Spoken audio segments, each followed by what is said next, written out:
Hope you've been enjoying yourself. Hope you've had a fantastic week and you're having fun playing games. This is podcast number 308.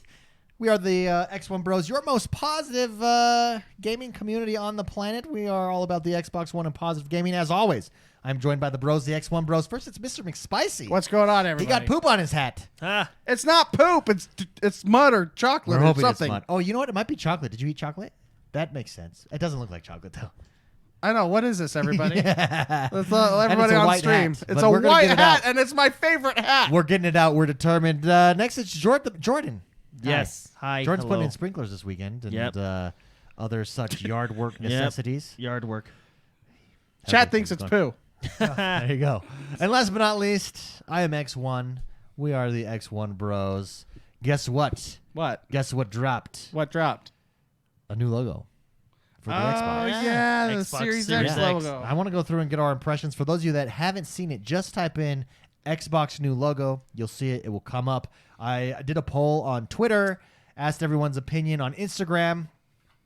It's pretty evenly mixed. A lot of people like it. A lot of people don't really like it. And a lot of people don't care at all. It's just about the games. So let's start with Spicy. Spicy, what are your thoughts on the new logo for the Series X? Does it represent anything for you, or is it a maturing of the brand at all? What are your thoughts? So, I mean, I create logos for a living. You know, I do a lot of graphic design work. I've done a lot of logos in my lifetime. And I find this logo extremely sexy. I think it is gorgeous as a design element. I think they did a lot of things right with it. I think it's a clean, flat logo. It can go on. Right now, we're seeing it on black and on white in contrast. Yeah. And what I I mean, like the white on black is really cool. what I mean by flat logo, for those that don't know, it means it's a one color. It's basically just one color. It'll look good on a shirt. It'll look good printed. It'll look good faxed. It'll look good on every possible media outlet or medium that you can put it on. And I really like the sans serif font. I really like the X, how it cuts off the way that it does on one stem and goes long on the other. Just aesthetically, I think it's a gorgeous logo. I think they did a really, really good job. I know that there's a lot of people that don't care and a lot of people that don't like it. As someone who's in the industry of logos, I love it. It is a gorgeous, gorgeous piece of work. To me, it feels like the adult version.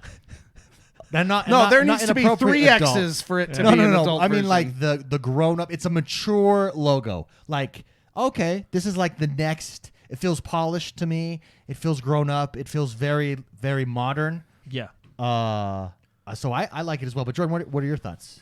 No, I like it. It's crisp, clean, and nice. Crisp, clean, and out of nice. control. Yeah. There's been a request to put this on the screen. I'm going to put it on the screen for everybody.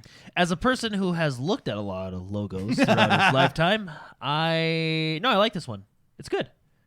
It is. It's absolutely. And this is just the Series X logo, right? So I wonder, do you think we'll get this logo like when we load up the Series X box? You know how the One X has the processing chip, you know? Yeah. Do you think we'll get something like that? That's like going to be logo? interesting. That means we're going to get 'Cause new it's animations not- at the beginning. Yeah, maybe. Yeah. Right? Maybe. I mean, who knows? Maybe they'll just put old animations. No, that's true. Like the original Xbox. Sorry, Yeah, but we go back to the OG Xbox. No, I mean, so it's the Series X logo, right? So I assume we're gonna see a lot of this, obviously, on the console itself, on enhanced games, like on the cases where it says like Series X on the top, right? You know, basically how it says like Xbox One X enhanced, you know, Series X enhanced, right? I assume that's where we're gonna see a lot of this logo, but I like it. It's, I mean, what did you say, Mark? Crisp, clean. It's clean. Yeah, it's just a nice It's modern. logo, yeah. It's modern, but at the same time, it's gonna last. Like there's logos that stand the test of time, and this one will. McDonald's. I would say McDonald's, Nike, like logos that are flat. Hey, yeah, you right. know what I mean? Nike, you're right. Yeah, stuff like that. So I just find this logo to be just outstanding. I'm in the industry that I really I enjoy good logos, and this pleases me immensely. So Pleases me. It that pleases me. me. I like It pleases me. good work, and I feel like this is good. This is good design work. Regardless, it's gotten me pumped up even more for Series X. We're gonna see stuff in gaming that we've never seen before. Super, super excited for this. Xbox Series X. There Very it is. cool. Very, very We're good. gonna talk about it a little And bit. there's people in chat saying this was made in Microsoft Paint. That is absolutely incorrect. That is absolutely incorrect. That is funny though. That is funny. I would like, okay, Barbara Blake, make this in Microsoft Paint. I want you to make this in Microsoft Paint and see how well you do. I could do it with a piece of cardboard and some spray paint. I don't think you can. I don't think you can. You underestimate how clean. Actually, piece of cardboard on spray paint on a T-shirt, that would look really cool with this. On a black and T-shirt with white paint. There's people in chat that are my 8-year-old can make that better. Show me. Show me. I will give you this poo hat that I'm wearing right now if your 8-year-old can beat what that is. He'll sign it. And he'll put the X logo on it. I will sign my poo hat. Oh man. What has been your favorite Xbox? Yeah, what's been logo? your favorite Xbox logo? I think I'm gonna have to say this.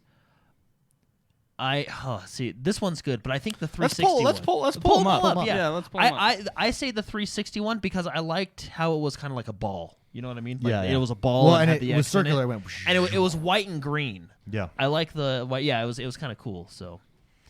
What's I don't even. What was the I don't Xbox even One remember the logo? original Was it just an one. X? I think it was it was green. Oh no, the original. Oh, right there. Okay, the I'm just- original one. yeah, the original I think was the original all- one might win. No, the original one is like. I think the gonna- original one might win for me. The where that's like the monster coming Yeah, out of the ground. it's like I gonna think- eat other consoles. I think that one's cool. So there's the 360 one on the bottom left, the white with the green, and it's a ball. That's the Xbox. Oh yeah, one. let me that scroll. One. That was That the one. 360 Yes. right I there think on I like the bottom left. 360. Yeah, that one. I one's just think pretty I think cool it's, too. because it It's reminds interesting to see how it's evolved, right? Like for the most part, they've kept. For instance, the 360 was just a slight iteration of the first one. but the Series X is it's a bigger iteration. But even right? It's a bigger change. If to you me. look at Xbox One, it's basically the same as the 360, just flattened. You know what I mean? A little bit and more. see, You know, yeah. That's they do that on purpose. So yeah, we're looking at the 360 with the gradient. That's actually really hard to deal with print and other Because mediums. it's almost like a 3D effect, right? Yeah, it's gradients wreak havoc on printing. It's just The a nightmare. havoc that Thank has goodness been for wreaked. digital printing. Anyways, but flat logos are very, very sexy in my opinion. Yeah. And so when you have like the current gen, you know, you have the. I mean, I'm pointing it off screen, but because everyone. But it's on screen. But what I'm looking at, yeah, like the one in the middle right here. For those of you listening, it's the new Xbox. The new Xbox, logo. where they took the 360 and basically Xbox turned One. it into a flat version Yeah. of the 360. the version. Xbox One But logo. but to be honest with you, out of all the Xbox logos, including the Series X, like there hasn't been a logo. Like I think they're all good logos. Like I don't think they're all. Okay. What do you think is? Okay, What do you I got think is, What do you think is better? The logos new logos being attacked. Yeah, black and white equals lazy from Rufus. I 150 billion% disagree. I think he's trolling you bad. I disagree. So okay, let's get into this. I don't know. The human eye. There's a good point. It's the absence of color. I mean, that's that's such an art form. But it's lazy. No. It's lazy. Okay. The You don't human have to eye. think. You don't have to think. I can't Black, remember the exact. white. Let me talk, David. I can't remember the exact numbers, but the human eye sees 95%. Stop interrupting me. 95% contrast and like 5% color. It's generally around that. So your eye sees contrast far more than it sees actual color. So when you're looking at black and white, it's harder and it's more powerful visually speaking because your eye sees that a lot more. And there's certain colors that pop more, like red, for example. That's why a lot of businesses use red on billboard signs and things like that. But its contrast is extremely powerful, and there isn't more powerful contrast than white on black or black on white. And when you're copying and faxing and printing everything, you want your logos to look good on every medium you could possibly do, and black on white and white on black is the perfect form of that. It will always look good on anything. Then you can also add, like, so if we're looking at these logos here, white on black, black on white, you can add other colors. Like our logo, for example, I'm not wearing, do you guys have any of the XoneBros logos? I'm just wearing black. Yeah. Okay, so I designed our logo.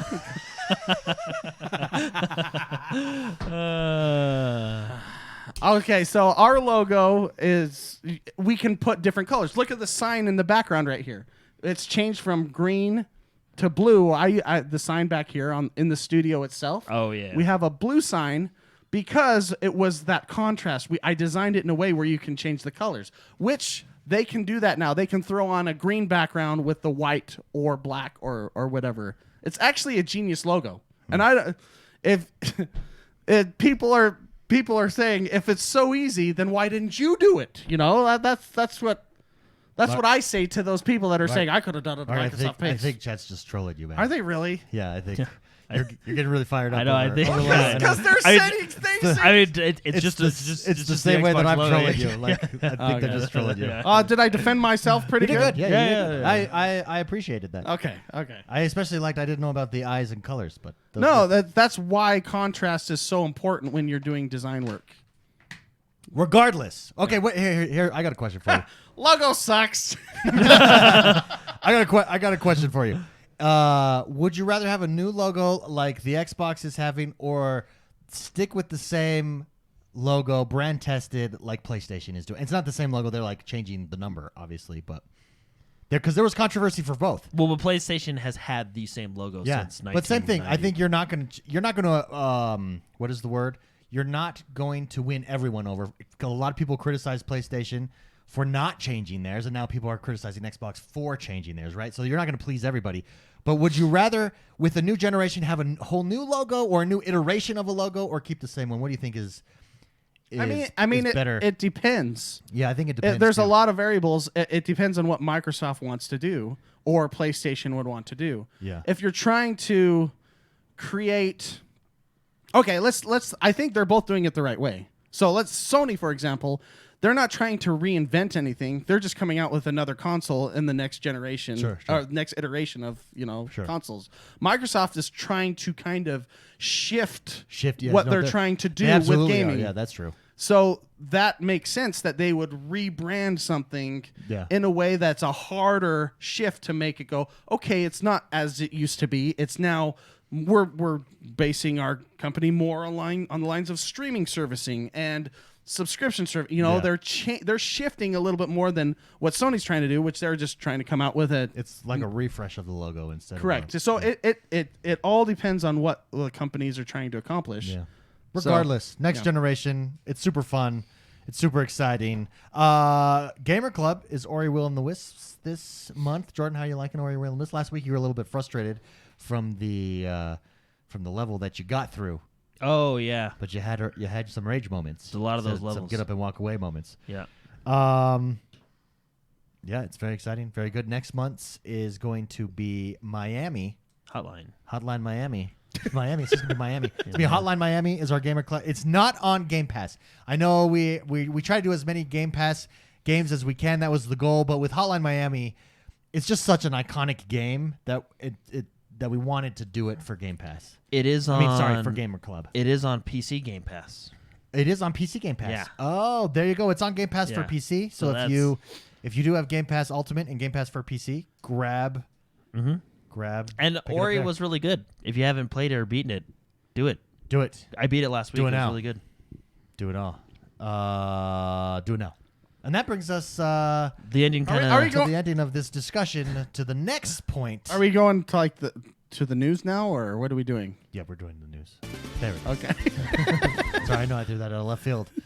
Guys, or Jordan, tell me, what is happening in the world? Are you Xbox okay, One? David? I don't know what I'm doing. Okay, I'm all because I skipped some stuff on my notes. It's throwing me off. You ran out of drink. Do you need me to go get you more drink? No, I'm good. I'm good now. Jordan, tell us what is happening in the world that is Xbox One this week. A lot of stuff. And as always, we picked our favorite stories of the week. Yes. And first thing is Sea of Thieves update with the emissaries is now available. So what this means is you can log into the game. We talked about it a little while ago. They made the PvP changes. This dropped this week, right? Yes. They made the PvP changes. They made the PvP changes are basically there's one chest now. It's always showing its location, and there's only one turn-in point, right? So it basically makes everybody, it forces everybody to fight. Very cool. Right? So we talked about it the other week. What PvP used to be is you used to have a map. And PvP in like the PvP game mode, not in the adventure mode. So we're talking strictly the PvP game mode. So in the PvP game mode, you used to basically have a map. You'd go to an island, you'd dig up the chest, and then you turn the chest in, and along the way you'd see other teams, and you'd fight and steal their stuff, right?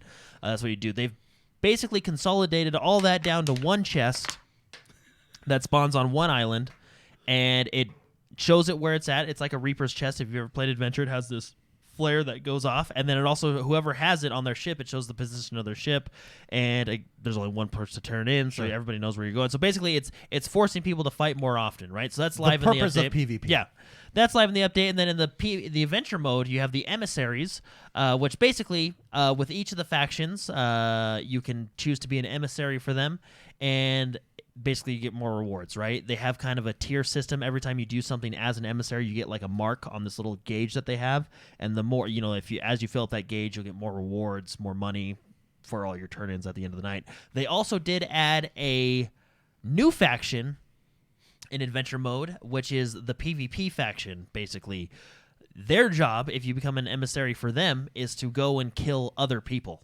Oh, and same cool. thing. They have a meter that builds up. The more people you kill, the higher the meter goes. Yeah. So you get special things for filling up your meter and stuff like that. That's them on screen right now. They're like, they're pretty kill cool. other people, like other players. Yeah, other PvP. players. Like your job is to hunt them down. That is so cool.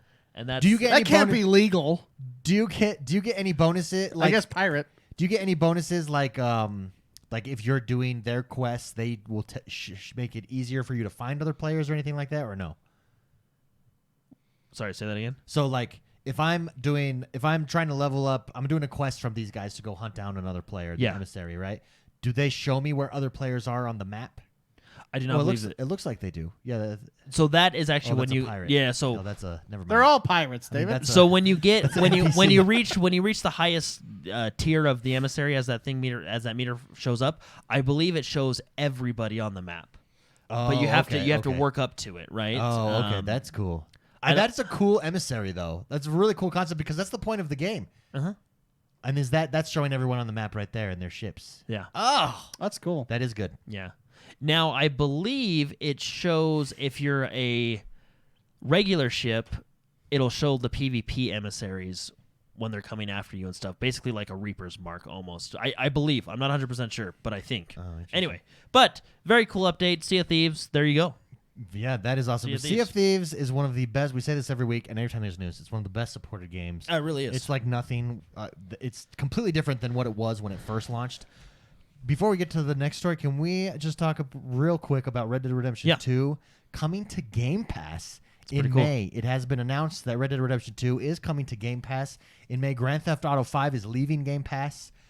Very excited. I mean, when you look at the games that are in Game Pass, if you guys just go to Metacritic, it's like the top 20 games are in Game Pass. It's not crap that we're getting in Game Pass. It's legit, solid, really good games for the most part. And I mean, obviously, there's going to be games that don't rate so high. Some games in there, but for the most part, we're getting really big name titles, really good games coming to Game Pass. Well done, Microsoft. You want to sell Game Pass? This is exactly what you should be doing. Stuff like this. Mm-hmm.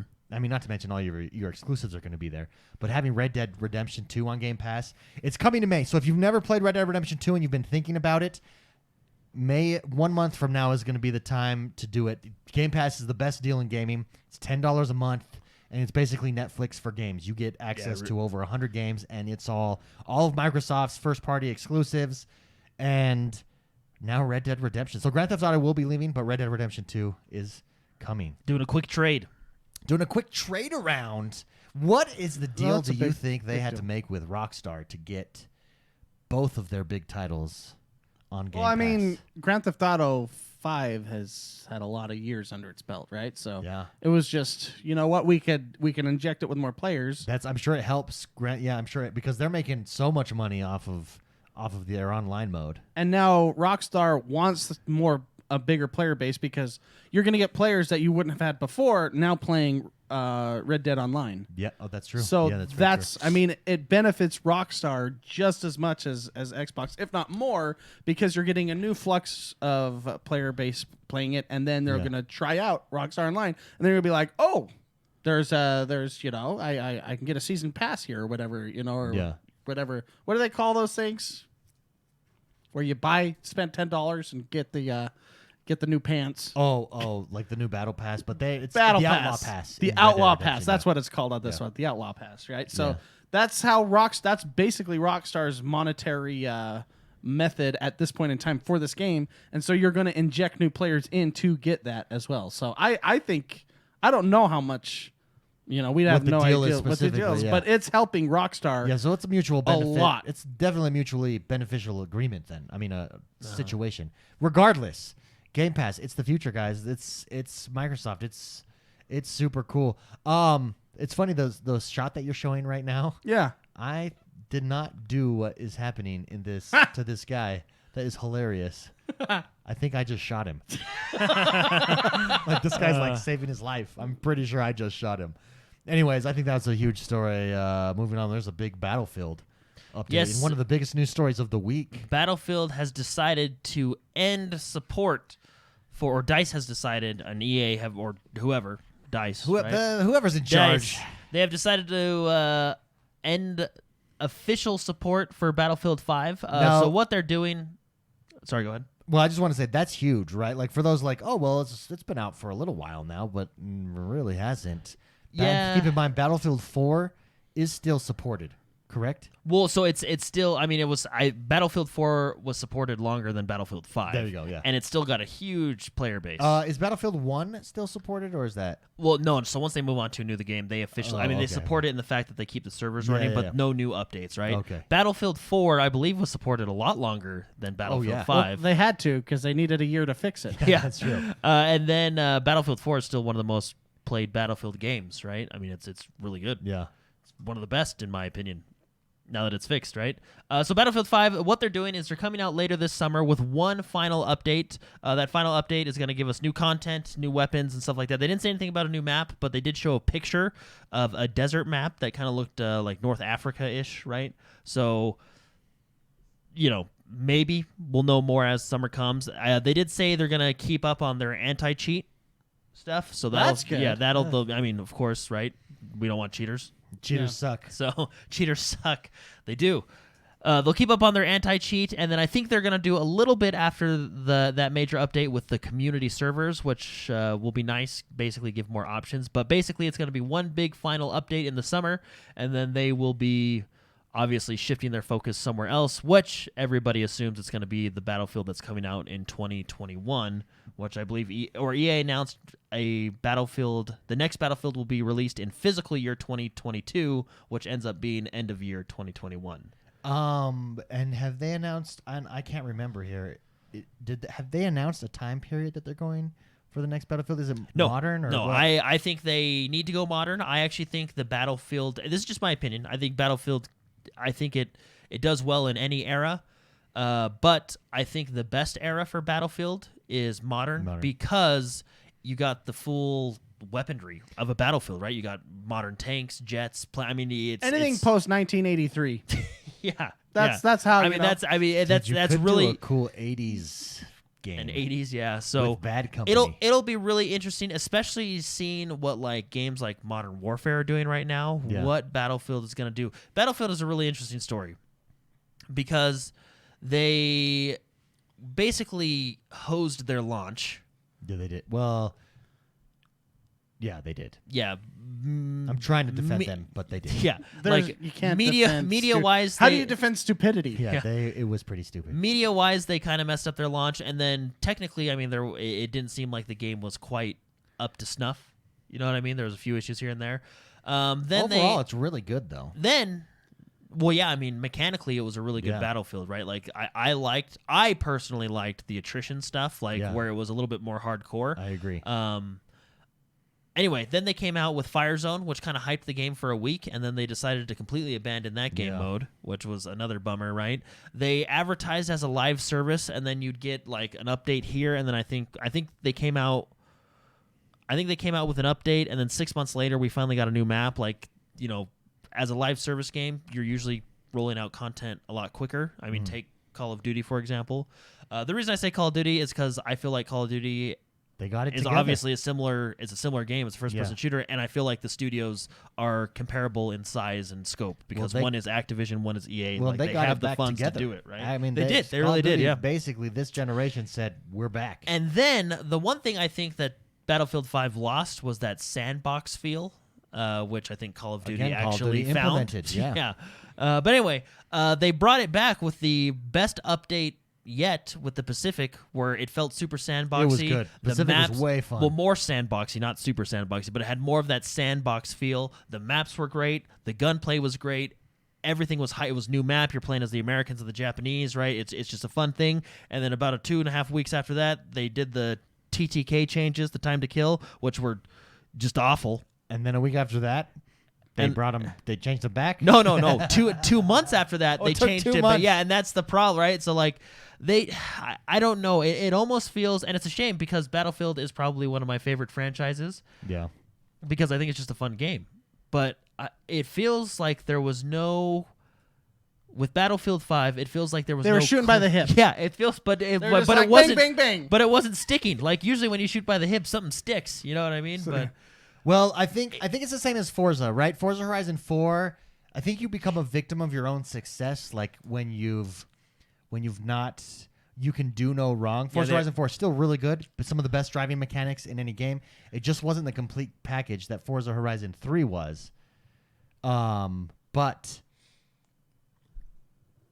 they took a year off, right? So or 2 years off, right? So same with Battlefield. I think you need that time to regroup. Well, yeah, maybe Battlefield, they just felt they were coming off that hype of Battlefield 1, which, remember at that Dude, point, Battlefield remember 1. when they released their trailers, Call of Duty released yeah. theirs, and Battlefield just destroyed their it. media was hardcore. I mean, it was their marketing was You were amazing. You were like jaw dropped watching that trailer. So maybe they were coming off of that, but to me, it feels like there was no, decision. Battle plan? Like there was, yeah. Like it almost feels like there was 8 guys in charge, and they all had to put their little input in each up. You know what I mean? Like it didn't feel like there was a decisive direction. You know? Yeah. No, I get it. I'm excited to see what the next one brings us. Yeah, me too. I hope it goes modern. I think. Do you think it goes in cycles, you right? think they'll go Bad Company? It might. If they go, that would be how you bring the franchise I think so back. too. You But- do what Call of Duty just did. If they screw up, then the franchise is dead. That is Because true. you think if you release Bad Company 3, because let's be honest, It's everybody's favorite. Bad Company 2 is because Bad Company was only on console, so Bad Company 2 is when like a lot of PC players got to first use the Frostbite engine and stuff, Yeah. right? Bad Company 2 is like one of the most renowned Battlefields, right? And that one they hit it hard, man. They came out with a ton of great DLC. Then they released that Vietnam expansion right at the end. Oh yeah. I mean they Battlefield tore it up. 2 maps, was that the farm map that I would always? Oh, snipe Bad on? Company. No, that was Bad Company.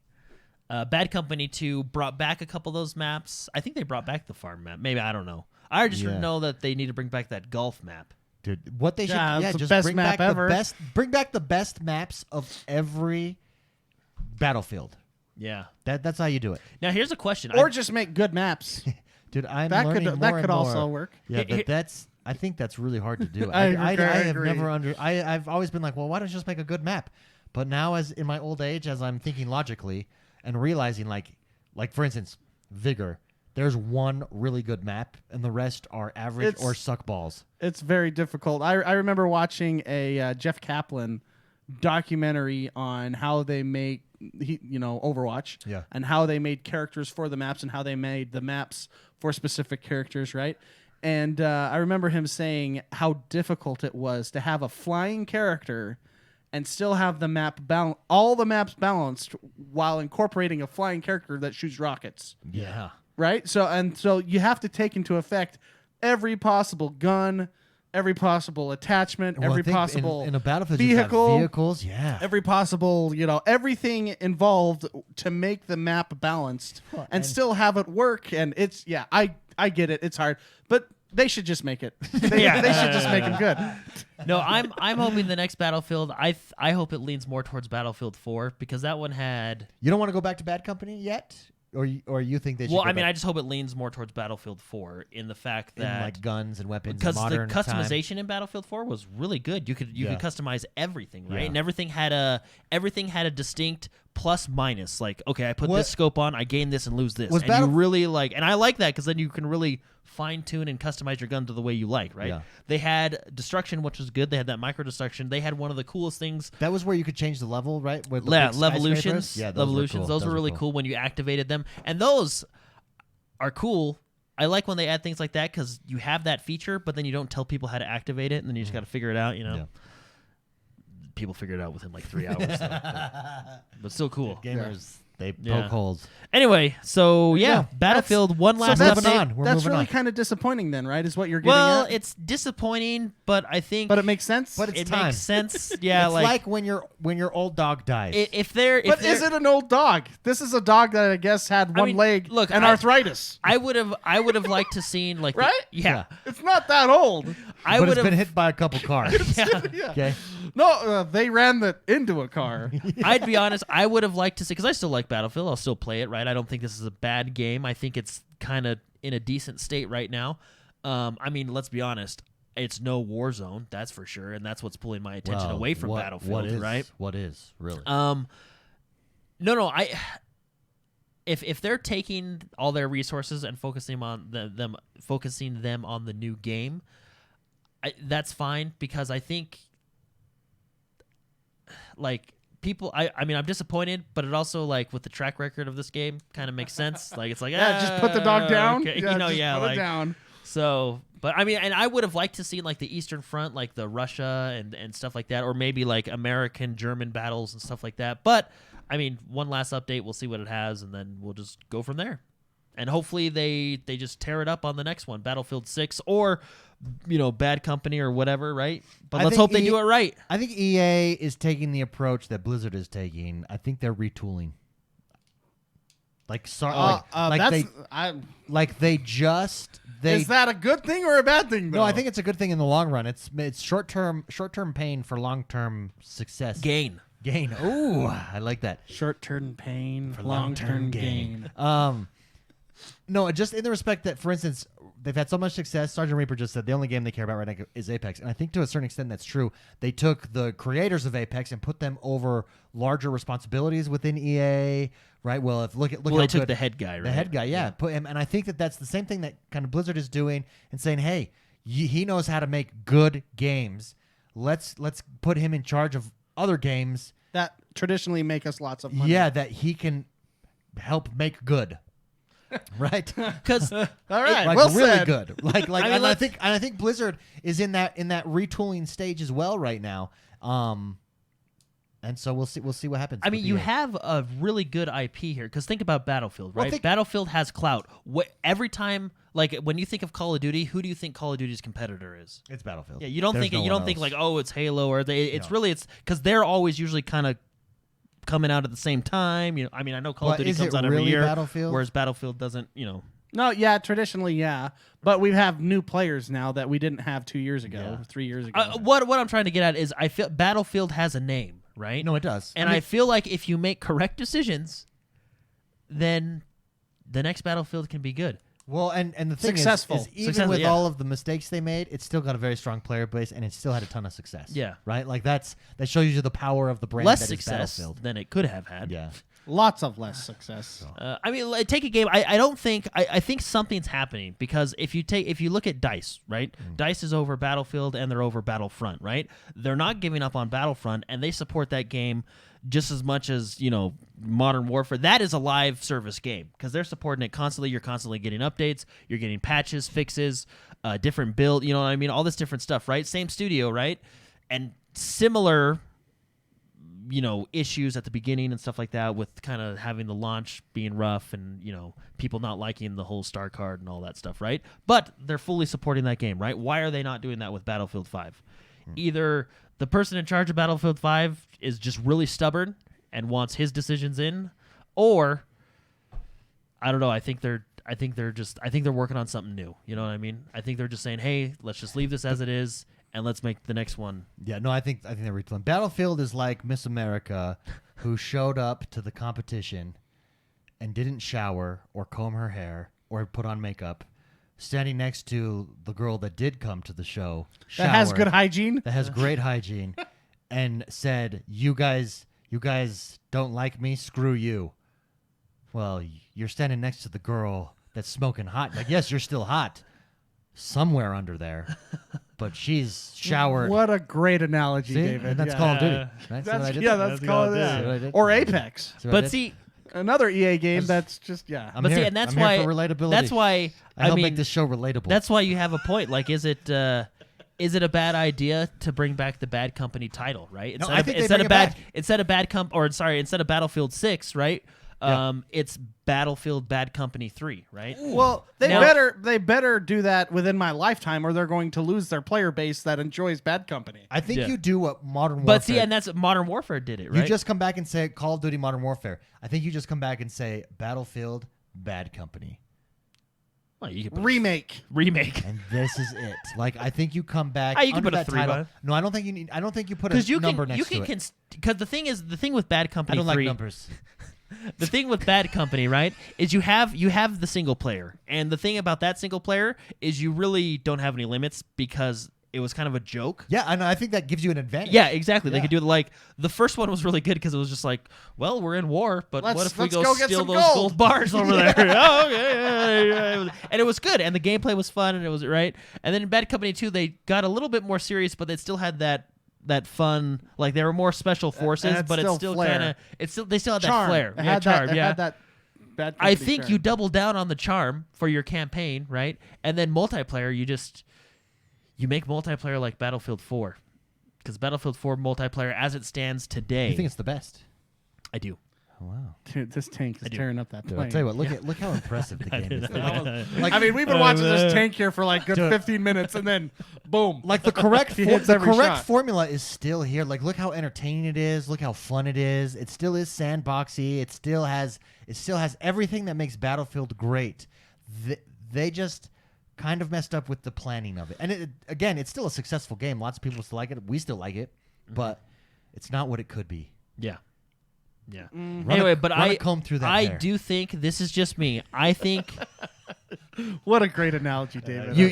I'm so glad you're here. I'm here for an analogy. over the past few years, you've gone to World War I, you've done World War II. I think you're at a point where you're ready to come back modern, right? I don't think you go futuristic. I don't think anything I think after you just stay- 1983. Yeah, I just think you stay modern, right? Anything after the Apache helicopter. I think that'll be fine. Amen. Amen. Yeah. I agree. So, but anyway, Next news story: Doom got an update as well. Doom got an update, so they updated the battle mode. They have basically balance changes to both PC and console. They have an update. All right, well, sounds good. Yeah, Are no they- one's- if wait, do you've they have never patch notes that? Well, they do have have Nintendo patch notes. Update. Hey, we patched it. No, We they fixed some stuff. It's Yeah. basic. I actually think that's the best way to do patch notes because no Yeah. one can complain. No, I Patched it. don't think that's the. Do you know how many thousands of Bell dollars I lost because of a patch that I don't know what happened? Oh, it but, wasn't a patch. But I lost my. I know what it was. You can go one day forward. If you go beyond one day, they rot. Or if you at any time go backwards, they rot. No, I didn't change the time. Were you still I had catching changed up? my Were time you previous. yeah, Were you still catching up? No, I didn't Oh, change were my you all time. It was caught the up? patch that broke it. Because I looked it up and there was like no patch for. But you know how like when you But go, that's Because what there's the no rule was. patch notes, so I don't have any backing to blame this on. But there that's why was they do something it. in that patch that broke it. That is funny. no, they did fixes to they made balance changes. All right, well that's fair enough. Yeah. We balanced. I think I will say we this patched again. some I balance. know Well, I we've- mean, I can. I know read we've it. talked No, about no, this. no, I've it's never okay. been into speed runs, but the Doom speed runs gave me an appreciation for. They're. speed I think runs. they're at 26 minutes right now, right? Yeah, I think I was looking at that. They are cool. Yeah. Like they use the guns to shoot themselves across onto these little ledges. Yeah. Like it's It is pretty cool. It's called But damage But here, boosting. this will sound better. Dude, it gives me I understand because you would Damage talk about boosting it. has been around for a long time, David. It's pretty awesome. Well, because you would talk about like the speed runs and some other people, and I'd be like, oh yeah, that's cool. Like that's cool that they could do it really fast. But when you watch it, it's like, whoa, that is cool. Like, how do you think of that stuff? And Yeah. they just do. But yeah, so anyway, Doom Eternal has the battle mode update that tweaks the demons or that tweaks demons and slayers, and it's available now. All right. Fair enough. Well, that's good. Apex, they've extended season 4. Oh. Because they're actually going to do one more event, which is pretty cool. It's called the Battle Armor event, and what this is going to be like doing. this event. And I'm actually, very excited for this event. Let me find and read this. So this is by lead Apex Legends design director Jason McCord. He said, "The Battle Armor event is just one way we're going to start experimenting." Yeah. With core gameplay of Apex, and we're excited to introduce even more twists in Season 5, which, David, you've said this before in the past, they do these events to experiment with different gameplay elements, and it's basically, interesting. it sounds like they're getting ready to drop some big changes to gameplay from what we know now, and I think this event is the beginning of that. So can I talk about this event? Yeah. So what this event is, and can you remind me of the name of it? Battle Armor. Battle Armor event, sorry. So what the Battle Armor event is you are going to drop in now, everybody, with a pistol and battle armor, and there will be no battle armor on the field. So it's only going to be guns. You're going to drop in automatically with weapons as well, so you'll be able to fight right away. They're going to do different versions of this. So like day one, you're going to drop in with basic armor. A few days into and I'm summarizing this, so I could get the days wrong, but Yeah. they're going to change it to then you drop in with higher level armor, and on the last iteration of this event, you're going to drop in with evil armor. I actually think that is going to be how the game changes permanently.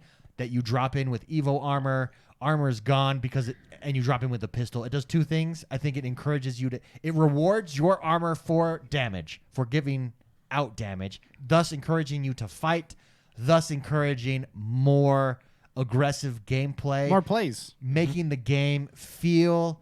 Apex is the most fluid moving game in the Battle Royale genre. But since Warzone came out, it doesn't feel as fast. And it's not that it isn't as fast. It is. You still move faster on this game than you do in Warzone. But Warzone is nonstop action. And I think look at this trailer. The trailer is cool because it's nonstop action. I think they're trying to get move more in that direction of action. The other thing that is coming that is very exciting is, and Spicy will appreciate this, Mirage is going to be completely reworked. And you're finally going to buff him up, baby, to make him so that his skills actually matter. Do we know what the kit is going to do? We know one of the things that it's going to do is he's going to drop like his dance. Everyone around him. He's going to dance. Wow, yeah, they're definitely buffing him. No, everyone around him. His ultimate will cause everyone around him to dance, and like he'll be able to he'll be able to manipulate them too. They'll kind of follow him as well. That's funny. So he's going to be like an interrupter, a stun. Yeah, type character. I think they finally have figured out. So for that instance, means they buffed. He needs to be close. They've recently buffed Lifeline, and they've buffed Well, it's Bangalore. They buffed her. Why? Yeah, she was. Maybe they didn't buff really her, strong. but they buffed Lifeline. Who else did they buff? I don't know. Well, because there is kind of a Revenant. meta. They rebuffed Revenant. So they buffed Revenant. They buffed Revenant. They rebuffed him. No, they buffed him. Rebuffed him. Well, because he started to become not as powerful, but they changed the way his tombstone, and it's not the word for tombstone. I know what you're talking about. But His little marker thing. It works, how long it works for, what it does. He now gets like 2 grenades that he throws that stun your abilities, stuff like that. So they buffed him up to, because Gibraltar is dominating, right? Gibraltar had so many, everyone was a Gibraltar. Now they buffed Revenant up to Gibraltar. They buffed Lifeline up. I think they're buffing Mirage, and I think they figured out the formula. Remember, Destiny had this problem, and Blizzard kind of gave them advice, or World of Warcraft dev says, you don't nerf weapons, you just buff all the other weapons, right? Like, and that makes it cool. I think that Apex has figured that out with their characters. Mm-hmm. And it seems like we're going to start going through one by one and buffing these characters. At least that's my opinion. Yeah. And it's very exciting because to have a cool Mirage back, yes, please. Well, I mean, I actually enjoyed Mirage. He He's a fun wasn't character. as good, but he was the most trolly character out of everybody. and I enjoy trolling people Yeah. when you're just wanting a good time. Yeah, so I think When you want to win, you play other characters. When you want to just relax and have a good time, you play Mirage. I think he's fun. But to give you guys the dates, so it's April 28th to May 12th, and then Season 5 will start shortly after this. But April 28th to May 2nd is the common armor. Yeah. And then there it is. the 2nd to the 6th is the blue armor. Yep. The 6th to the 9th is epic, and then the 9th to the 12th, which is going to be the most interesting one, is the Evo armor. And I actually think that's going. Even Sergeant Reaper in chat is a big Apex player. He says they need permanent Evos and armor hop-ups for fast heal. Mm-hmm. I do think and armor hop-up, yeah. Yeah, I think Evo is going to be the way. I think dropping in with armor, removing armor from the game, dropping in with a gun so that if I'm watching a stream, for instance, I'm not watching you search for loot off the bat. I'm watching you drop into a hot zone and fight right away. But see, you know what I mean? This is fascinating because the changes they're making dropping with a pistol is what Call of Duty's doing, because when you drop with a pistol, you're more likely to there's two guys. Like, you're not stranded when you drop, right? Yeah, and I think that's why they're doing it. They're seeing the action. What sucks is when you drop next to someone and they happen to pick that, they hit X slightly faster than you do. You know what I mean? Or when you're like, oh, shoot, right? Or when they cut their parachute, shoot you, and then shoot you while they're falling. Release their parachute. Yeah. And then you see them die in like, the bottom how left did they corner. do that? You see their kill feed go. They fell to their death. And you're like, all right, that's cool. What's really interesting about... See you in the lobby. What's really interesting about Sergeant Reaper's comment about the permanent Evos and armor hop-ups for faster heals... If you think of Call of Duty, how long does it take you to reshield? Not that long. It's like instant. Like, I mean, Call of Duty is probably one of the most popular battle royales out there right now. Let's be honest, right? So that's why we're comparing it a lot. But Call of Duty, it feels like every aspect of that game is designed to get you back looking at the other player, right? And I think agree with the that. other battle without waiting, without waiting, right? Whereas I think all these other battle royales are starting to lean that way because it's working. Well, and here's the thing. By taking some of these elements from Warzone, you don't take away what makes Apex unique. I agree. You just enhance it. Because if you side by side, if Apex, and it's going to be obviously a subjective taste thing, but side by side for me, if Apex has the same feel of fighting, always fighting in the action, but you add that with character abilities and movement, Apex, I think, comes out on top. But they're not right now because Call of Duty came in and said, "Hold my beer."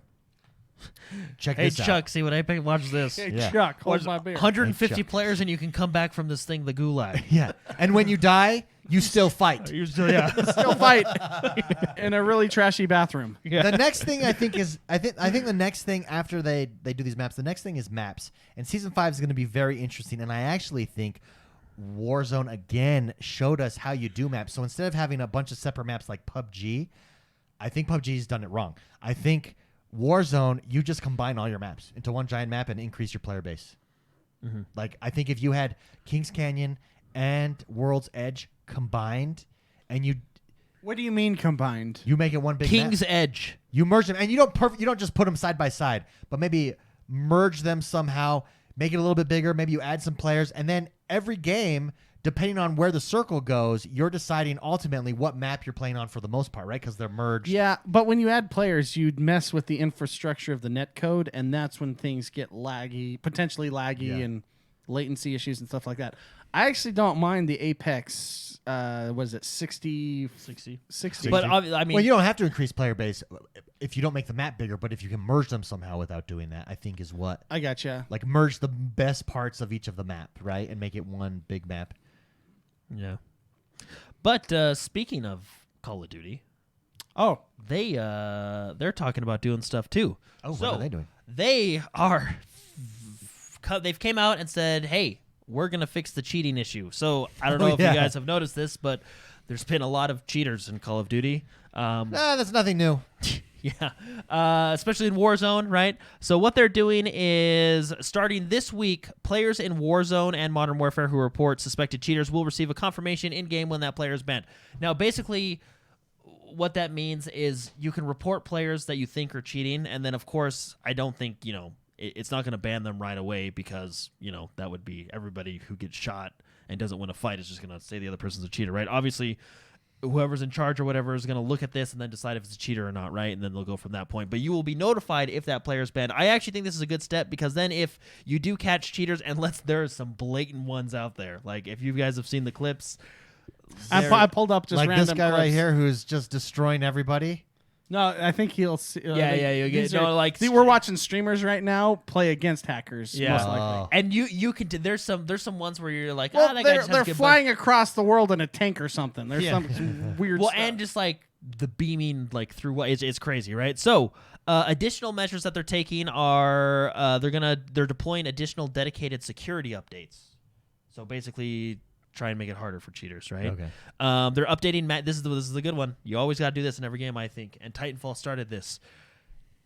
Cheaters If you're suspected of cheating, they're You're going to update matchmaking to match suspected cheaters against each other, right? Yeah, I love it when they do that. That's so cool. That is so cool. So yeah, if you find yourself in a match and you feel like everybody's an aimbot, you might want to talk to someone because they think you're cheating, right?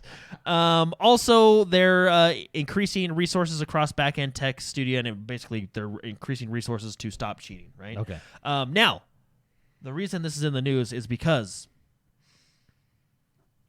Call of Duty Warzone has talked about, hey, this isn't just a yearly cycle. Warzone is here for the long haul, right? Oh yeah. They have already made updates and steps, and this is just further proving that they are in this for the long haul. If you want to compete with games like Fortnite and Apex and PUBG, these steps have to be taken, right? Yeah. Especially on a cross-platform thing, right? Where you can't opt out of crossplay in this particular mode, right? Well, you can't. It undermines your game. What? Cheaters undermine your game. Oh, yeah. No, I know, right? So, and I think because... What the hell, David? Yeah, well, I was really... You take that back. Sorry, fixing your game undermines it. Yeah, there you go. No, I think them taking these steps is basically saying, like, hey, we're here to be the dominant battle royale, right? Yeah. You know what I mean? So anyway, I think it's good. I think it's really cool. Xbox announced their Cyberpunk Xbox One X console and controller. The console, I think the controller is available now. The console itself will be available in June, and when you buy the console bundle, whatever, it's this cool laser etched design, Cyberpunk themed. It comes with the Cyberpunk controller. It's really great. It also comes with a copy of Cyberpunk. Digital code, so when Cyberpunk releases, you can have it. But the console looks really cool. You get the controller with it. The console will be available in June as a part of that bundle. But I believe the controller is available right now, so be sure to check that out. Hardware. Dude, it looks so good. It looks so good. If it wasn't the end of a console cycle, I would be getting this. Because dang. That looks really good. Yeah, I think that's the best console to date. Best custom console for the Xbox. I think it is. This one? Yeah. I think this is the best one. Yeah. I think because it looks the most custom out of any other one I've ever seen. It's really It looks like you took it to one of those. Remember those MTV shows or whatever, where it's like Pimp My Ride and stuff like that. It looks like you took your Xbox to a Pimp My Box guy. It's so cool. And he pimped it. Now you can buy the controller separately for this which one. I believe is available now. Yeah, so that's cool. That might be something that I just might pick up because it's always good to have a controller. Yeah, why not?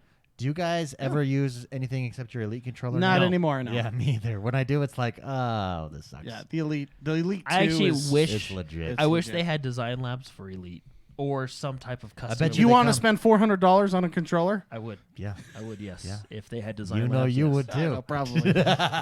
So, all right, just a couple more stories. April Game Pass. We had a lot of good games coming and going this month. So for April Game Pass this week, and then I'll just do the ones that are coming out in a couple days from now. So we had Gatto Roboto. Gadato.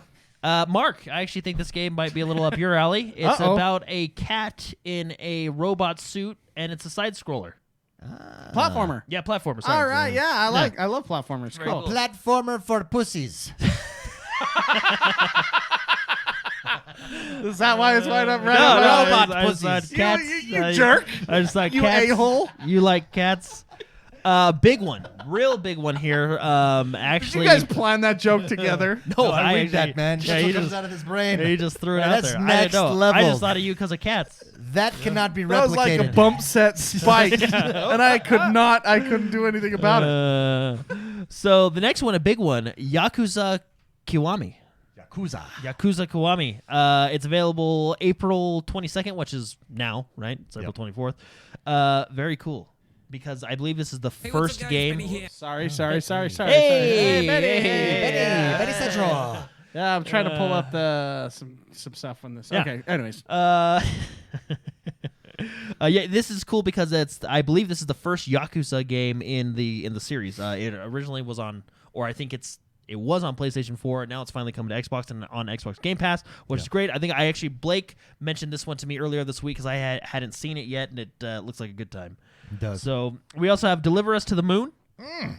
Or Deliver Us the Moon, which is sci-fi RPG. Very cool. And then on April 30th, we have Hyperdot and Levelhead. Yeah, you thought dots were cool? Hyper dots are cooler. Hey, yeah. Now, I don't do this often, but I'm going to do it now. I'm going to talk to you about PC? the PC ones. Can I talk to you about it? Because one of my favorite games of all time. Yeah, you can say the favorite one. Yeah, Football Manager 2020. Spicy, this game is for you, my friend. And actually, it has this. They finally have kind of slightly improved their multiplayer. Sports Interactive. Now that is that They is kind of can slightly play. made it a little better. This is What a a- Football Manager game where you manage a team. It's a game of Excel spreadsheets. Yeah. It is awesome. It's so cool. You understand soccer, so you understand, what you're doing on that realm side of the thing. This would introduce you to like different players. We could play together. You go seasons and years and you just try to make a dominating. But if we're playing in the same thing, we compete against each other for trades, for press, for media. It's cool, man. Dude, Football Manager, cool. Game Pass. Let's do it. So this Let's do it, is Spicy. just so everyone knows. Right do now, this is PC only Game These are Pass, right? PC PC only. So Football Manager 2020, like David said, Mistover, Alvasta Chronicles, Stranger Things 3, the game, Machinarium. I don't even know how to pronounce that. Machinarium? I don't So know. sorry about that. But yeah. the big one, which is really interesting because it's not. Dude, I've played Machinarium. That's a great game. Oh well, hey, That's a great game. That's you an go. older Machinarium. That's an older game, but it's a great game. There you go. PC Game Pass. I'm Oh, glad you nice. played it because now we can get excited about it. Yeah. Now, the big one here that I'm going to talk about, which is interesting because it's not on the console version of the Game Pass, but on PC Game Pass next week on April 28th, Gears Tactics will be Boom. available, The XCOM for which is Gears. very Been very watching cool. lots Nice. of videos about it. Very cool. Now, Everybody's liking it. I'm really curious why it's not available on because I think Gears Tactics is going to be on Xbox console, but I don't know. I don't know why it's not on Game. Maybe they just forgot to put that in the email that Yeah, they because sent out. that's really weird. Because aren't all Microsoft Studio games Wait, is supposed Gears to be? Tactics coming to console? I thought it was. Look it up for me. You have a computer. Okay. Well, while we I wait. got it. Sorry, it's quite. Oh yeah, it's also coming to console. Yeah. And aren't all Xbox? Oh no. stu- It is eventually. Oh, Xbox I One see. version is in development with an unspecified release date. Okay. See, that makes more That's sense. why. So I thought it was coming to. So it is coming to console, but not on the same day, which is Eventually. fantastic. That's actually really interesting that they put priority on the PC version. I mean, versus- that type of game makes sense. Why the and priorities also there. strategically speaking, let's think about it. They want PC players to feel to love. have some Game Pass to games. feel love. Maybe exclusive Game Pass to PC. You know. Timed exclusives, if you Oh will. yeah, they timed It's kind of exclusive themselves. Isn't it kind of like what XCOM did when they're like, yeah, XCOM 2's only PC, woohoo, yeah, and then like a year later, like, we want more money, console, good. woohoo, Yeah, yeah. that's Remember when you we know said what? that? We were lying. We were working on it the whole time. Yeah. Right click, unzip, send to. So anyway, that's really cool. That's April 28th, which is just next week, which is super fun. And then last but not least, just real quick, Phil Spencer came out.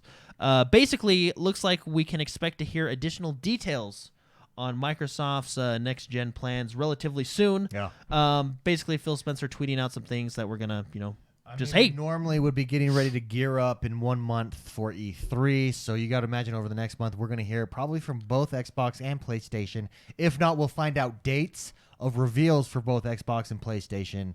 The next month is going to be crazy time, crazy fun time. If I owned a console, Yes. I would release it on either November 24th, which I think is Thanksgiving Day, right? Or December 25th, just to troll people. You know what I mean? I'm glad you're not in charge of big business. But if you wanted to make money, Yeah, your world is much different than my world, Jordan. Yeah, just as a joke, Just a hey, you want this new console? if I was And then December- do what Nintendo does and not make December- enough. if I was Yeah, and then I'm only gonna make purposely, it. And then I'm gonna make it. purposely create I'm gonna release it demand. on Christmas Day. Well, movies do it. Why can't game consoles do it? Well, because theaters are open. on Christmas. Walmart's and No, on because Christmas. Like half the day. you want people to buy your console to open up on Christmas. morning. You're basically going. I would do it. I want to put as many obstacles in front of people giving me their money as possible. Yeah. People want to give me their money, That's- but I'm putting up walls. That's a bold business strategy, Jordan. Just to I'm troll putting up people, walls. I would trust a guy that releases. You're on social Christmas. distancing your game console. Yeah, That's what you're doing. Yeah, That's a bold move, Cotton. See how it turns out. just as a troll, release it right there on Christmas Day, New Yeah. Year's Day. Well, there you go, everybody. That is the news for this week. That brings us to the last segment of our show. This is the segment of our show where we take your questions. To submit a question, you can do so each and every single week over on Patreon, patreon.com/positive gaming or XoneBros.com/support. Our first question comes in from Poke Fraud. Poke Fraud writes in and says, between COVID-19 and Microsoft rewards, I am almost at 4,000 gamer score for the month of April. Very nice. I was wondering what you all feel was your easiest, most difficult, and most satisfying Xbox achievement that you've earned. I did just recently. That's tough. I did just recently. I think my most. I'm not going to talk about an individual achievement, but I am most proud of 100%ing Red Dead Redemption, the original Red Dead Redemption. Yeah, that's That was a good. And this is That's achievements. a personal achievement. This is achievements, not 100%ing the game, the in-game achievement. Just beating the game? Just the Xbox Live achievements. 100%ing that. You did all the achievements on Xbox. Yeah. You did all the achievements on the On Red the Dead- original Red Dead. Yeah. Oh, on the original Red Yeah, Dead. yeah, yeah. I gotcha. Yeah, Okay, yeah. Not the in-game achievement, because that is a beast. But the achievements. But that's my whatever that's my 2,000 personal gamer score. pride or like prideful one. The easiest one that I've ever done is Q-Blocks. You didn't even have to look at the screen. We did that during our competition. When everybody- Q-Blocks was a game. It was a puzzle game where you had to press up, down, left, right on the D-pad, and you would just go to a cheat sheet on a website somewhere and just follow that, and Because you it just- beat the entire game. And it just goes to the next level. Like, and so you just keep going. Yeah, when everybody was appearing offline. And We then, were all like- appearing offline and for our then, gamer like- scores, and I purposely appeared offline.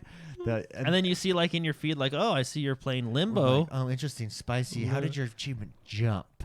yeah, in and the David would limbo. wait. He would show up late to the podcast because he was doing all these.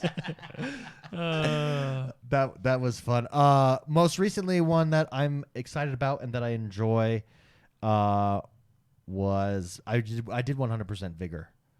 So that's my latest one. I'm not a big achievement guy. I think achievements are funnest when you're in a competition. Like when the three of us competed, that's when achievements are funnest.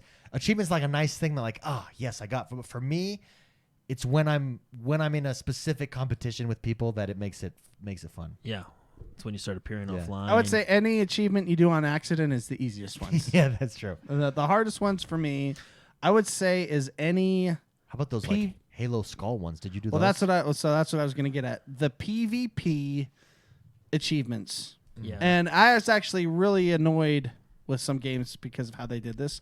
I'm kind of annoyed with Overwatch on how they do their achievements. They do achievements that are only timed for like a month and then they're gone forever, and that kind of bugs me. The hardest achievement that I have been trying to get for a long time that I still have yet to do, and the percentage is like 0.001% on said games, is an Overwatch achievement. It's a Lucio achievement where you have to bump or push people off the map for an environmental death. 3 people and ride the wall while you do it in one single round. Whoa. So 3 people and ride the wall. I have been trying for 3 years. The moons have to align. Yeah. It's crazy. Extremely. I've been trying for a long time. One day I'll get it. But there are many Overwatch achievements that I've gotten that are extremely difficult. Yeah. That I'm really proud of. Yeah. Actually.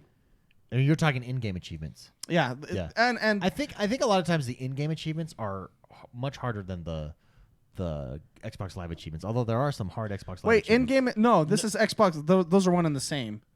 Oh, this You one's you the can same get on you Overwatch? get rewards for those, but those achievements are still. They're tied to they're Xbox tied to Live the achievements. gamer Oh, score. wow. Yeah. Wow. But Dude, that's there's tough. some Yeah. any PvP first person shooter style or any shooter style game is very difficult to do just because you can't just do them. You have to have a certain set of circumstances align to get said achievements, right? So those are hard. And I actually enjoy getting some of those because you're proud of yourself. Yeah. No, absolutely. Jordan, how about yourself? I don't know. There's a lot of good ones out there. The Lone Wolf achievements in Halo are always nice. They're the ones where you have to complete the campaign solo. Legendary. Yeah. And you can't. Those are hard, man. You can't do it. You have to do it solo, right? So, yeah, those. So I got the one. I think I've gotten it for all of the games. You've finished Halo 2 on Legendary by yourself? No, I haven't gotten it for that one. I that think one's I did it for the really first hard. One. I know I have it for 5 because I just got that one like last year. I think when I decided to do it. I don't know if I have 4. That is an accomplishment. Yeah. So.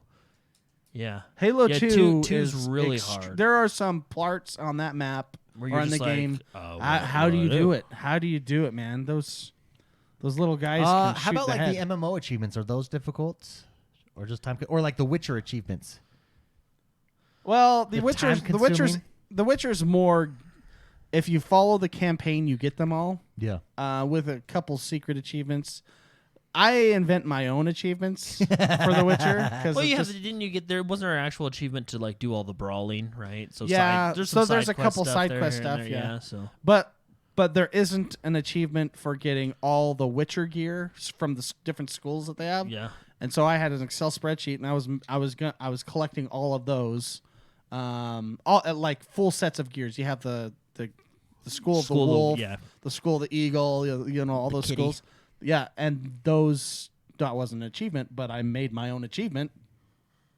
I still have yet to beat it. You are a man But- you're a Renaissance gaming man. Yeah, I make my own achievements sometimes. Great question, Pokefraud. Thank you very much for writing in. Tyler Doyle, Doyle writes in and says, this is probably a question for Jordan. Has Fallout 76 totally redeemed themselves? What do you think, Jordan? Yeah. I mean, I don't think they were ever. I mean, I'm one of the different ones where like, I don't think Fallout 76 was horrible. I mean, it had its issue of bugs and all that stuff, but you know what Fallout game doesn't, right? I think a lot of people were upset with Fallout because it didn't have basically. Okay, here we go. Fallout 76, as it stands today, is what should have released, right? So yes, it did redeem itself in that sense. It does feel more like a Fallout game, but when I purchased Fallout 6, I felt like I got what I was expecting to get. You know what I mean? Because they did say, just so you know, guys, there's no NPCs in this world. It's just, I mean, we knew everything going up to it with the exception of like bugs and stuff, right? And basically, I thought it would be a game that would just be fun to run around and kill bosses with friends, right? And that's what it was, given I didn't play the game very long, so that can, attribute to this opinion. So it wasn't like the greatest game. At that point, I would have rather played Fallout 4, just because it was more fun, right? But that being said, yes, I do. I think how Fallout 76 is today with the Wastelanders update, it feels like a Fallout game, and I do feel that it should have released this way. Yeah. Rather than what they were doing before. I don't know what the idea was for the original or if they ran out of time or what happened, but I mean, I still had fun with what I played in the original, but this is far superior. Very good. There you go, Tyler Doyle. Thank you very much for writing in. Great question. We got 2 questions that I'm going to combine. They're both about televisions. Quick Trigger and Black Knight both write in, and they want to know, with the Series X, what television do you recommend? Should we get a new television? What television do you recommend? And Quick Trigger specifically, would you go 4K TV or a computer monitor? What do you guys think? Any recommendations right off the bat? Spicy, let's start with you. So that's a difficult question at this point in time. Generally, the gaming side of hardware push the consumer side of hardware along. So what I mean by that is, for example, in the first Xbox or the first generation of our current Xbox, so the Xbox One, when it came out, there were very few 4K TVs even available, and TV developers, TV manufacturers had to basically catch up to the demand of the TVs, and the price points went down, etc. There are more models available, yada, yada, yada.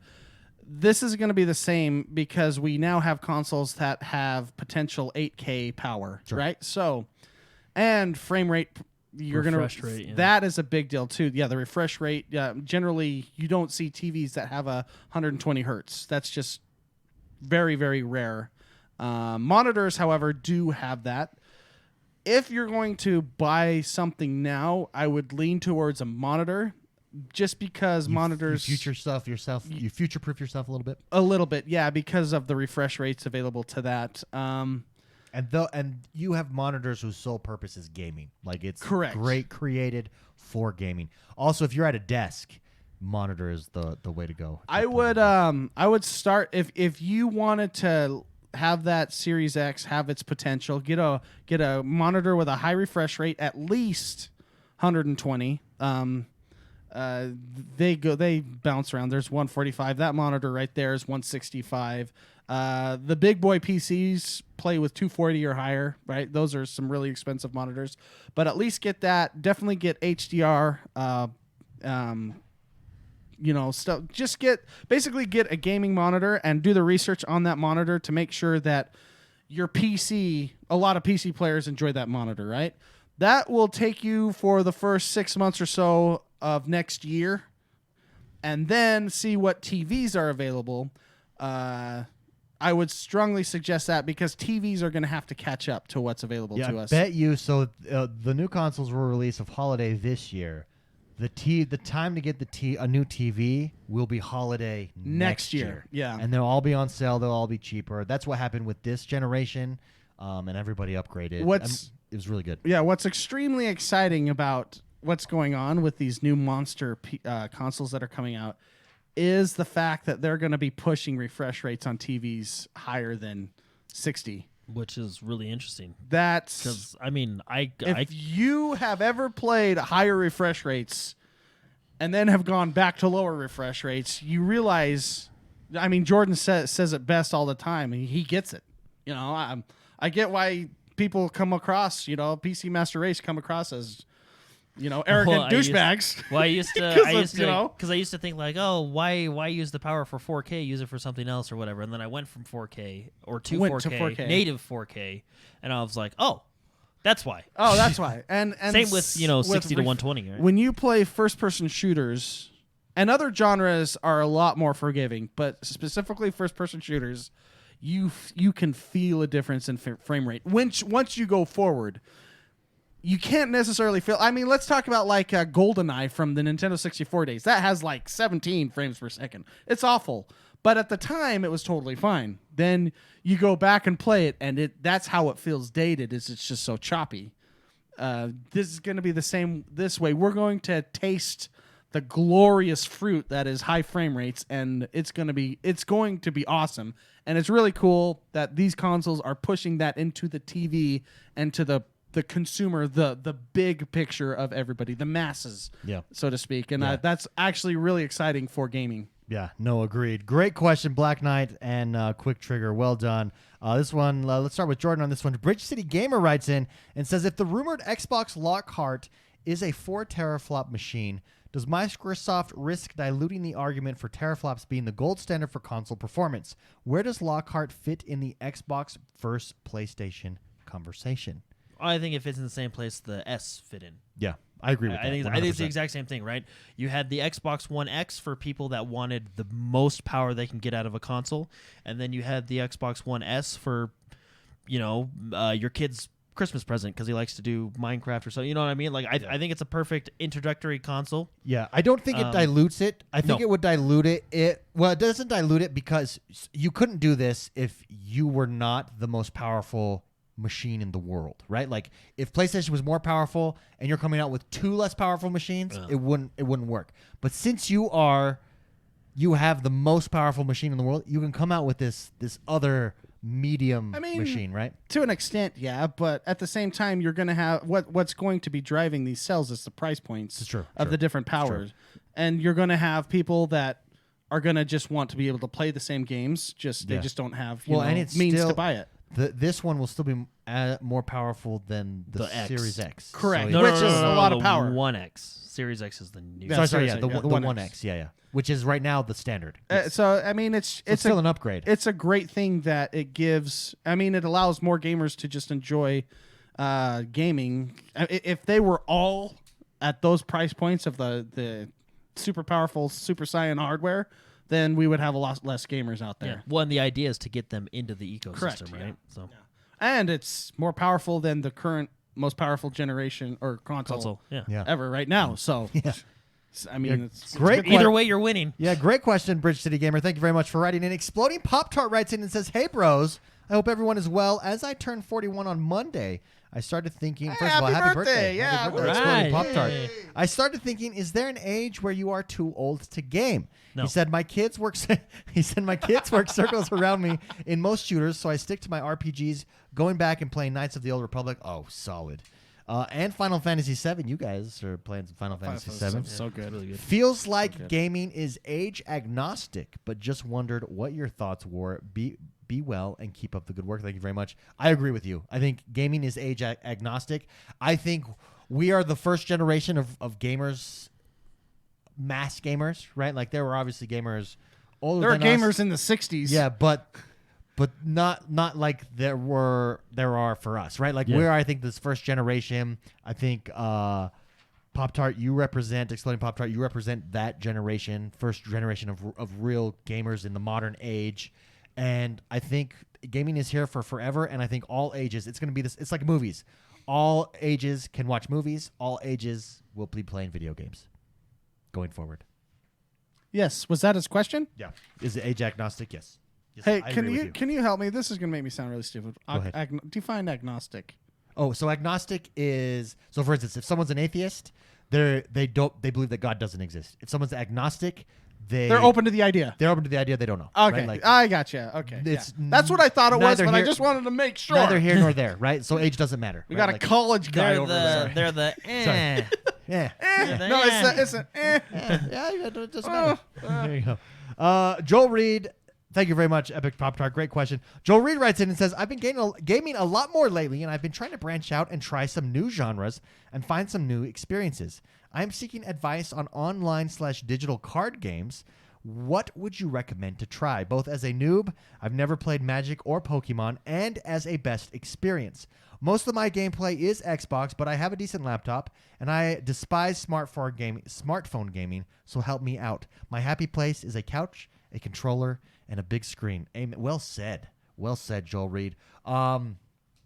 McSpicy is played really into card games. Yeah, there's some new ones coming out that are interesting. Yeah, too. I tried out Gwent this week. It is only on PC and mobile. I mean, it still technically is on Xbox, but they're not supporting it anymore. It's really good, actually. They've changed it a lot. I know it it's got decent, a lot of. yeah. I know it got a lot of hate at first, and someone had recommended me, "Hey, try this. They've changed it a lot." So I downloaded it on PC. It's really good. That might be one to try out.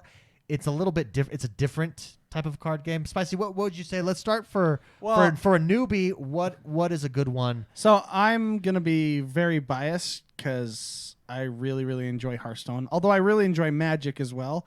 Magic can be a little daunting at first, and you can play that game online as well.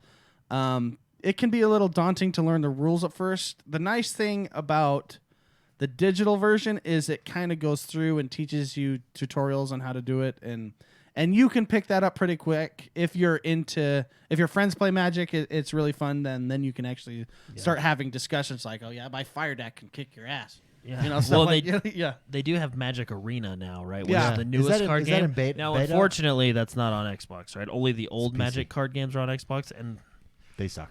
well, they don't suck. They're just limited. And then Magic So they basically suck. Sorry. has influenced everything else. Oh yeah. Sorry. Before we move on though, what is Magic Arena? Can you explain that to people? Magic Arena is their answer to Hearthstone, right? It's but it's more. still the Magic Magic, rules. right? Okay. Correct. So for example, I think with Magic Arena they'll continuously update with all the new cards, whereas in like a Magic game, like their standard yearly releases, they only have so many cards per game, right? Yeah. You know what I mean? So basically, Magic Arena is them competing with the Hearthstone space. Right? Okay. And yeah, from what I understand, every card you play in Magic Arena is a card you can buy in a pack and everything. Correct. Right. Yeah. So Okay. it's the same world Very essentially. cool. Okay. I prefer Hearthstone, and the reason I prefer Hearthstone amongst all the others although, like I said, I enjoy the others, is the fact that it's very simple to understand. Mm-hmm. I feel as though they figured out the whole mana balancing. In Magic, when you draw your first set of cards, to power your cards, essentially to actually play cards, you have to have the mana. You have to have the mana to play those cards, and their version is you have to play the mana to have that mana available to play the cards. What that introduces is you can pick your first draw of cards. You can have no mana and you can be screwed. And I feel as though that is an inherent flaw in Magic in general, and other games like that, because it makes it so you can lose without even playing. In a sense, it's a small chance, but it's very frustrating to not be able to play cards because you're not pulling your mana cards. Hearthstone, however, solves that by just its turn-based mana generation, which means each player gets automatic mana. They automatically get mana and more mana per turn. And so you can gradually play bigger and bigger and bigger cards. You still, any card game is going to have some randomness to maybe you pull all your high cards first, so you can't play cards until the end anyways, which is, what makes it frustrating and also makes it fun at the same time, because you never know what you're going to get. But what I really, really like about Hearthstone over everything else is the discovery mechanic. With other cards, like in Magic, they are in the same universe as their printed cards. So you generally can't have a card. When they play a card, you have to have that card in hand. In Hearthstone, they have a discovery mechanic, which it says discover a dragon card, for example. And you don't have to own that specific dragon card it discovers, but you can still have access to it and play it, which makes it really fun for if you haven't bought every card in the game, which no one has except the people that spend thousands of dollars and play it professionally. You can still have access by that discovery mechanic to play some really powerful cards that you may not have been able to purchase, right? So I love that. Then they have several variations in Hearthstone of that discovery mechanic. Every time a discover pops up, it makes it interesting. Should I get this card, or this card, because the board state is like this, right? It makes it really replayable. They've done a really good job the last couple years with Hearthstone on improving those mechanics, making really interesting cards. They have some of the funnest decks. I just really, really enjoy Hearthstone. I think it's in a really good place right now. And it's very simple to understand, and it's still complicated to master. Yeah. Which I think it allows new players to come in and still enjoy it, and seasoned players to still continuously enjoy it to this day. So I'm a big fan of Hearthstone. You know what's really frustrating about Hearthstone? What's that? Not on the console. And it's not on the console. Which it completely can be. It should be on the console. Yeah, you are 100% right. I always see the complaint or whatever, or like, oh, well, how will you scroll quickly and see your cards? Left and right, or the bumper. I don't know. Like, it's not. It's a 2-button game. Yeah, I know. It's not like it's a complicated. I know. You have 30 seconds to look at all your cards. You even have a console that has a touch screen on it if you really wanted to not use buttons. So, the Switch. Put it on the Switch at least so I have it there. As it stands right now, I agree with you. I think Hearthstone is probably one of the best card games out there. I think its advantage is the fact that it's digital and they have a lot more freedoms with things. Yeah, they balanced 3 times last week. Yeah. Because they came out with a new class that was just super overpowered. But the frustrating part is it's only on PC and your phone. And why can you put it on your phone, but you can't put it on the Xbox, the PlayStation, or the? It's not. I personally think it's not playable on the phone. It crashes too much. I think so. But it sounds like you have a laptop. It's not a demanding game. It's free entry. It's free. I played it on like a Chromebook. Yeah, right? David had an insane Murloc deck. Oh, yeah. I was running Murloc. Good. Was it a fast deck then? Murlocs are generally cheap. Yeah, it was fast. It was back when it was just big. I think it was like new. I think Naxxramas was the only expansion at the time. Yeah. There was okay, nothing. nice. Great question, Joel Reed. Thank you very much for writing. We have one last question from Barbara Blake. He says, is there a game you have played where the side quest or the desire to 100% ruin the game for you? He says, I love Red Dead Redemption 2, but the quest to 100% the game is ruining it for me. It's like the quests were designed to suck the fun out of your life. That is a good question. And so in Red Dead Redemption 2, so first of all, yes, there's a game that did that to me, and that game is called Assassin's Creed. We talked about it. Assassin's Creed 2. But there's a couple different...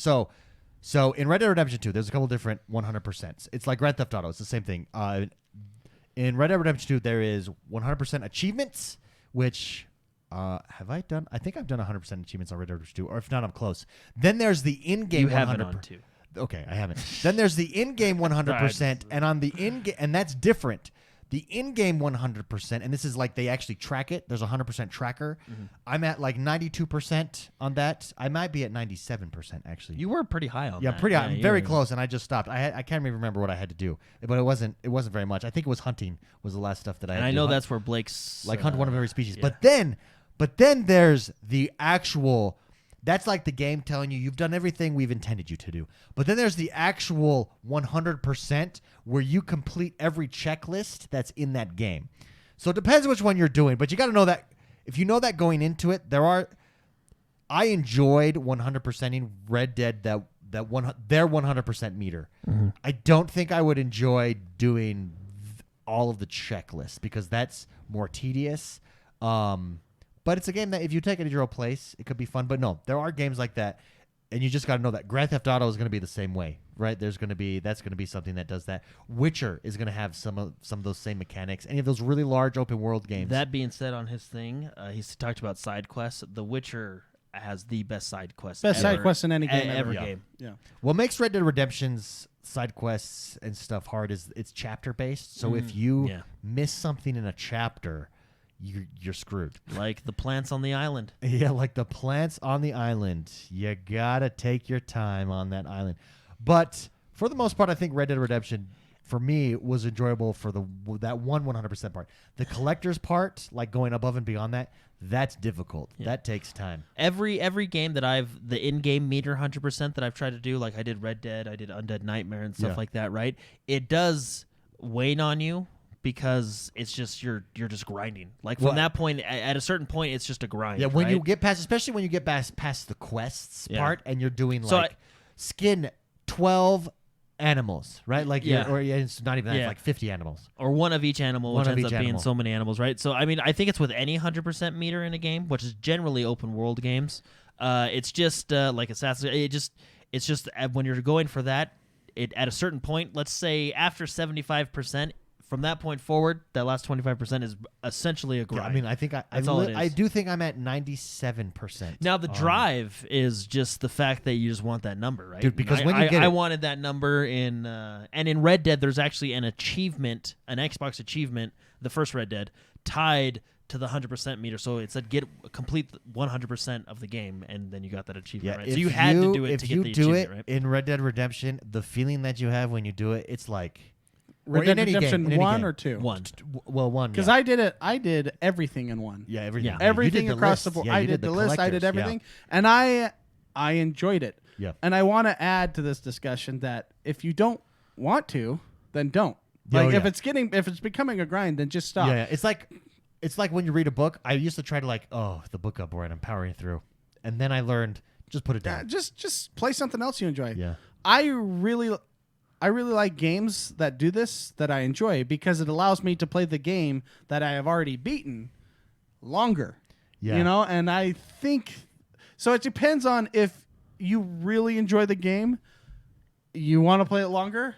Well, but I think it's not necessarily there's that, right? But I think these are designed for a very specific type of personality. Spicy enjoys collector stuff and making sure you get everything on the island. Jordan enjoys doing stuff like that. I like the grind. Jordan likes the grind, right? But it's not, if you enjoy the main game, you won't necessarily enjoy the grind that is the 100%, right? Like it's it's meant for your hardcore collectors. It's meant to be an achievement, right? Like when you get it, you're like, oh, yeah, I got it. Having you know said that, I mean? when you do get it, it is like then you don't play the game for like 3 months. Your wiener grows. You become a man. It's like when you hit. It's like when you hit a ball off. I believe you. It's like when you hit a ball off the off the tee. No, you and gotta just you nail say it. it like this. Your balls drop. That's do that too. because Well, because there's you can take what you just said in a totally different way. Maybe T-Buck that's- says, I regret flying through Red Dead Redemption 2. I missed so many side quests. I'm the same way. I would like to go back and in fact, Barbara Blake has inspired me maybe to go back and finish Well, my, see, the thing my about 100%. the thing about Red Dead Redemption 2 is by chapter 5, you're like, okay, the story's so good, I just want to play the story now.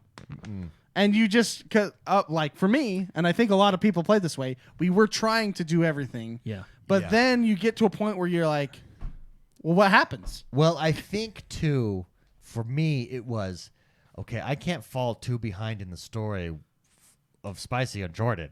So I've got to just power through the story to keep up so I can talk about it, right? So there was that at first release. Well, and whereas I think if you went back now, you could take your time and it would feel nice. I'm gonna say something that's controversial. oh, here. I'm gonna say it. dirty. I don't think they're good, but I don't think the side quests in Red Dead 2 are as good as the side quests in Red Dead 1. And I'm not talking about like the stuff you go way up on the mountain and you find this dude, but you know how you get blips on your map, Yeah. right? Some of those blips are main story, and some of I'd them you agree can- with that. And some of those blips you can do or you can ignore, and they go away because you progress in the story. I think the reason Red Dead 2's, although they're still good, the reason I don't think they're as good as number 1 is because I think 1 had more colorful They did. characters, It did. This was which more made things more fun. Like I wanted to go and hey, what's Sid digging Yeah. up today? You This know? one where's was- Nigel? That guy's making some great. You know what I mean? You This wanted one was to- more serious. Yeah, yeah, and Less, I there was think- still some of those characters, but not to the point that Red Dead 1 Well, was. they had the characters were better. Yeah. Like the random side characters. characters, yeah. Like remember the lady that was sick outside just and you had to bring her the medicine and there was they were very religious and it was really It was shady. Yeah. It was very We those talking about were- number 1? We're talking about number Yeah. 1.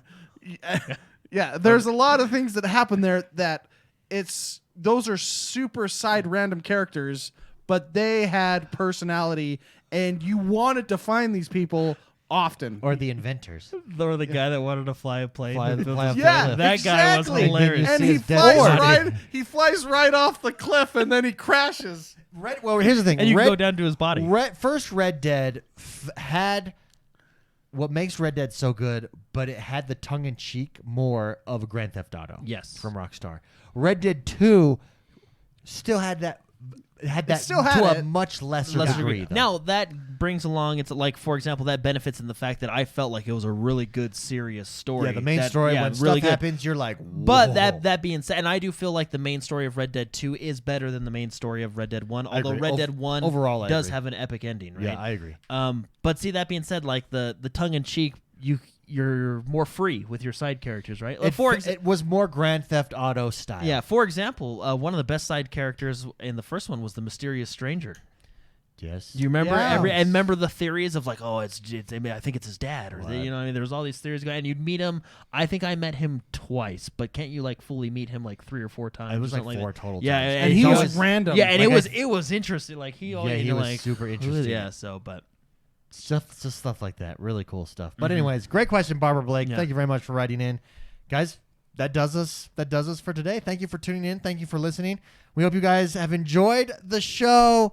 We love doing this, so thank you for downloading and listening to the episode each and every single week.